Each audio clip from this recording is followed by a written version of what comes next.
Hey, what's going on, guys? What's going on? I hope you guys are doing well. Welcome to drboystv.com, the home for intelligent Black people. My name is Dr. Boyce Watkins, and today I want to talk about, well, I got my wife right behind me. She wants to watch. But today I want to talk a little bit about Angel Reese from LSU. And it turns out that despite the fact that Angel Reese has pretty much told the Biden administration that she is going to tell them to kick rocks and she's not going to the White House, LSU immediately came out and said that is not true. She is not speaking on behalf of the university. She is coming. We are coming to the White House, and we accept your invitation. So let me kind of give you guys what's going on with this. This is really interesting in terms of the ongoing discussion about LSU. And in case you aren't aware, there was a whole controversy about the national championship for women between LSU and Iowa, where you had a Black woman, Angel Reese, who did some gestures, face gestures and whatnot toward a white player by the name of Caitlin Clark. Well, both Reese and Clark are great players, and I mentioned to you how this is actually going to be really big for women's basketball. Well, this became a national controversy. Well, shortly after the gesture occurred and the whole internet kind of went crazy, Jill Biden, the vice president or the president's wife, President Joe Biden's wife, basically said she was going to invite Iowa and LSU to the White House. Give me a yes in the chat if you saw this. Give me a yes if you heard where Jill Biden said, we should invite both of them to the White House because both of them play such a great game. Well, Angel Reese, being the outspoken woman that she is, pretty much said it's a joke. She said that if we had gotten second place, we wouldn't be getting a White House invitation. And almost immediately, you saw the Bidens backpedaling. The Bidens backpedaled and said, no. We're inviting LSU, and that's it. We're only inviting the winner to the White House. And then also LSU stepped in and said, no. We are going to accept the invitation.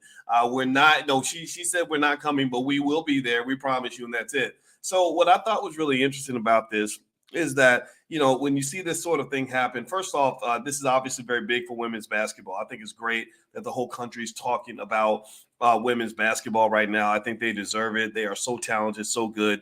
I looked up, the backgrounds of both Angel Reese and Caitlin Clark. And let me tell you, both of those women are damn good basketball players. Like, they really have everything that a Magic and a Bird type competition will have. And that'll probably continue into the WNBA and these rivalries are millions, if not billions of dollars. I did a history. If you go to drboystv.com, you'll hear where I did a whole history of how the NBA was almost bankrupt until Magic and Bird started their racial rivalry. It was racially charged. It was Boston against LA, flashy against, I guess bootstrap, mindset or whatever, old Irish bootstrap crap. It was white guy against black guy. And that became a big thing. That's what opened the door to the whole Jordan era. So now you kind of have something happen like that in women's basketball, which I think is really good for the sport. So anyway, I thought it was really interesting to see LSU kind of jump out and say, no. Angel Reese does not speak for the school.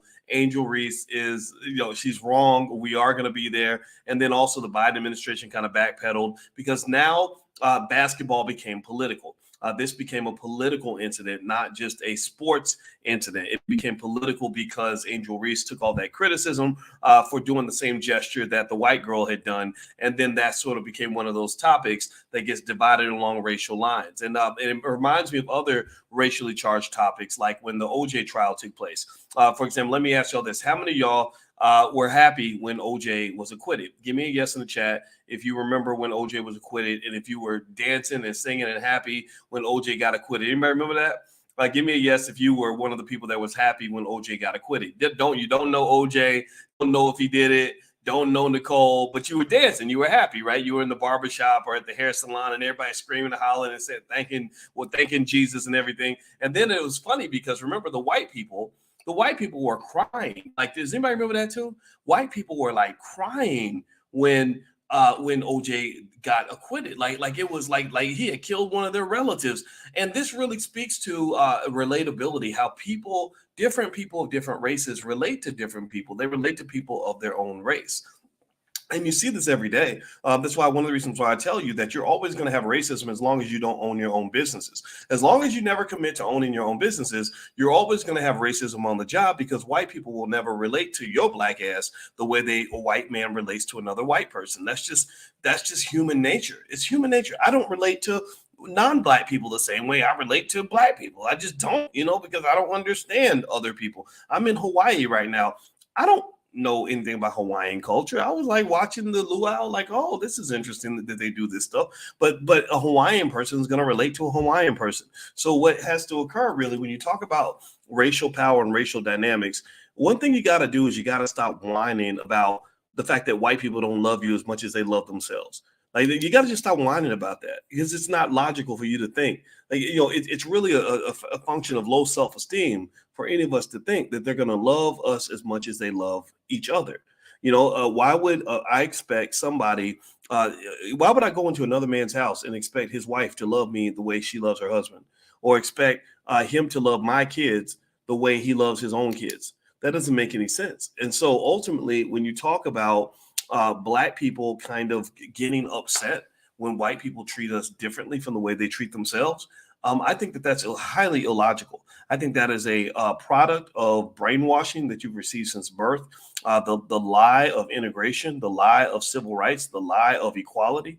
I don't believe in equality. I believe that you have to fight for what you get. In fact, I'm in Hawaii right now, and I was reading the whole history of Hawaii, and I was reading how basically white folks just went in there and took Hawaii. Basically, they had a queen who was Lula Kalana. I can't say it now. I don't want to say it wrong. But in the late 19th century, this queen was like basically trying to run Hawaii as a sovereign territory.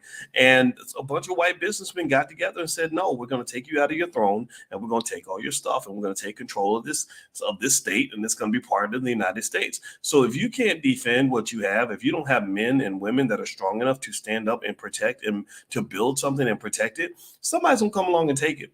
And so ultimately, I personally think that when you're talking about race and racism and the treatment of black people and what white people did and what white people won't do for you or whatever, what they will not allow us to do, I really think you got to really reshape that conversation and stop getting so mad at the fact that they have become intelligent about defending their own and about building their own. So I would encourage you as black people to build your own. So anyway, long story short, I also got a kick out of the Bidens being accused of being racist because I've always said that they were racist. I don't know why there are black people who think Uncle Joe is their buddy, but I guess that's if he's the best that you think you have, then that's what you're going to go for. So long story short, it's a real interesting story. It's developing. Kind of in a funny way. Angel Reese now has like 1 million followers on TikTok or something. So I'm real happy for her. And I really think that it led to a lot of interesting conversations in terms of sports. And it's going to be really great for women's basketball.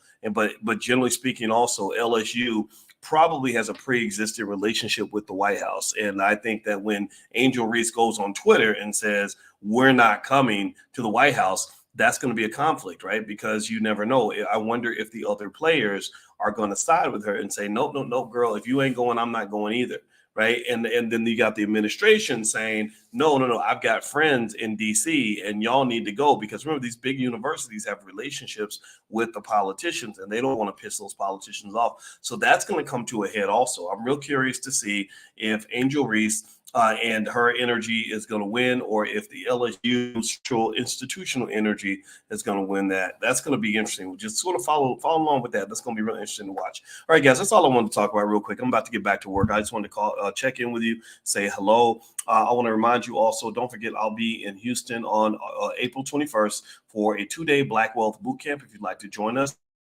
And in addition to that, I have a new book. It is an Amazon bestseller. It's called The 10 Commandments of Black and Economic Power. You're going to love the book. It is a Black Wealth training manual for any family that wants to have generational wealth that's going to last for the next 200 years. Everyone loves it. It's an outstanding book. If you've already bought a copy, I would appreciate it if you left a comment. All the reviews are 4 and 5 star. And also, if you have extra money and you want to educate the hood, I'd appreciate it if you consider buying extra copies to give them away to all the people in the community. Because if we follow basic rules, if we get on code, if we understand the basics of wealth, there is nothing we can't do. We can have our own institutions. unions. We can have our own schools. We can have our own businesses. We can protect our children by having our own wealth. We can own land again. We can rebuild families again. We can do all these things again that we did 100 years ago that we forgot about because we traded in land ownership and business ownership for corporate jobs and student loans. I don't want to do that anymore. I want to see us get back to the glory that we had before. And that's what that book is all about. I wrote it for us. It's by us, and it's all about us. So feel free to go to Amazon and take a look. It's called The 10 Commandments of Black Economic Power. And also, again, if you want to join us at the Black Wealth Boot Camp in Houston on April 21st, just go to boycewatkins.com, look for the Black Wealth Boot Camp schedule, and you can get a pass and join us for 2 days if you want to talk to me directly. All right, guys. Well, take care. Have a good day. God bless you. Thank you for listening, and I hope you have a wonderful day. I'll see you soon. Take care now. Peace.